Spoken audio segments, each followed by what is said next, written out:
Sedangkan dari total keseimbangan terjadi defisit 31,2 triliun rupiah untuk posisi akhir Februari, atau ini sebesar 0,13 dari PDB. Masih melihat belanja negara 348,1 triliun, realisasi di mana ini adalah 9,6% dari total belanja yang akan dianggarkan tahun ini. Belanja pemerintah pusat mencapai 211,5 triliun atau 7,8% dari target belanja pemerintah pusat. Terdiri dari belanja kementerian lembaga 83,6 triliun rupiah. Ini juga sekitar 7,2% dari total belanja tahun ini untuk kementerian lembaga, dan belanja non-KL mencapai 127,9 triliun atau 8,3% dari total belanja non-KL. Untuk transfer terlihat lebih maju, yaitu kita telah mentransfer ke daerah sampai akhir Februari mencapai 136,6 triliun. Dari persentase ini lebih tinggi dari bahkan kecepatan belanja pemerintah pusat, yaitu 14,9% dari total transfer tahun ini sebesar 919 triliun. Untuk posisi 2025 akhir Februari, keseimbangan primer dalam posisi surplus 48,1 triliun. Di dalam APBN undang-undang nantinya kalau itu terlaksana semua adalah 63,3 defisit, jadi masih positif.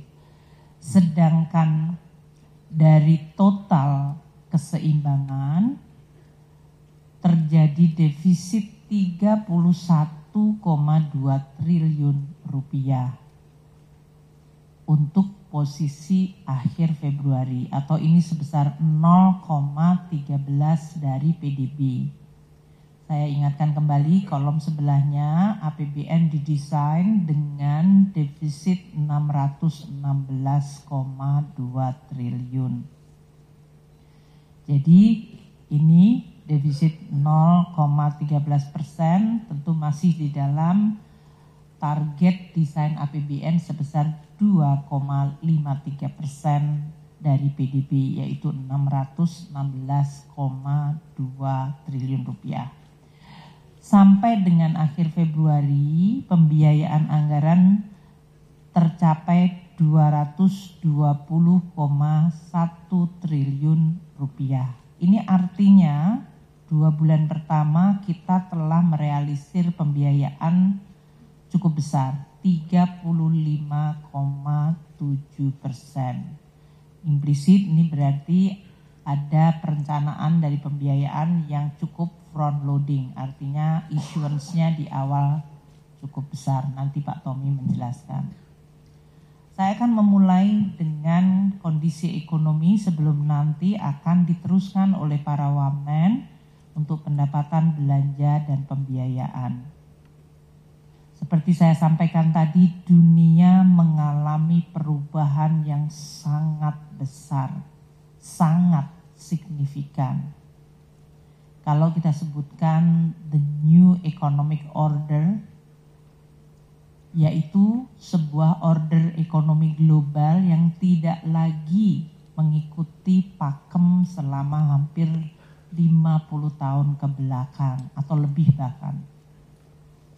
Di mana di dalam era 60 atau 50 tahun ke belakang, globalisasi dan global rule base itu menjadi sandaran atau menjadi fondasi kita berinteraksi dan berrelasi berhubungan antar negara.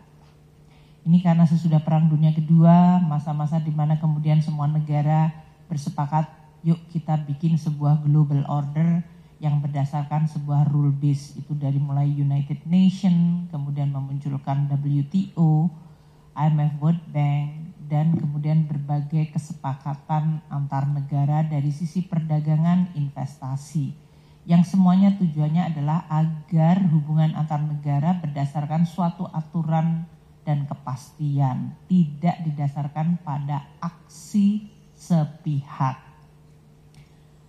Oleh karena itu muncullah kemudian lembaga-lembaga multilateral yang tujuannya untuk mempromot atau menjaga, mempromosikan dan menjaga hubungan antar negara yang berdasarkan rule atau aturan yang disepakati.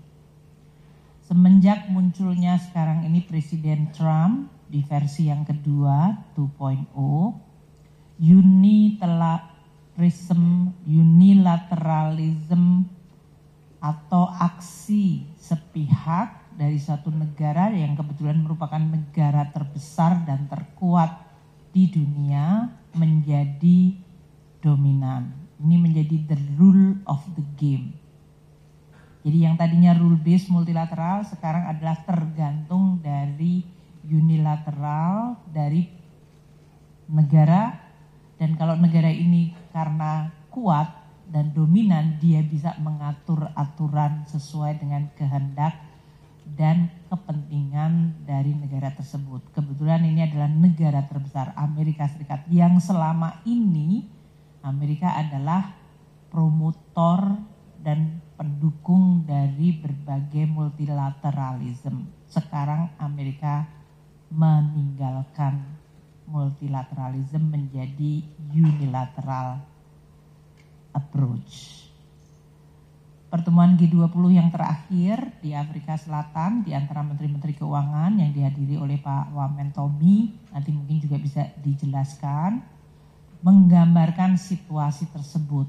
Ketidakhadiran banyak negara, kebetulan menteri-menterinya, kalau karena saya, karena kita sedang cukup banyak perhatian di dalam negeri, namun berbagai negara banyak yang bahkan tidak menghadiri G20. Bandingkan dengan suasana waktu kita menjadi presidensi G20, bahkan terjadinya perang Ukraina, kita tetap mampu menghadirkan seluruh anggota G20 bahkan pada level head of state. So perubahan begitu besar dari tahun 2018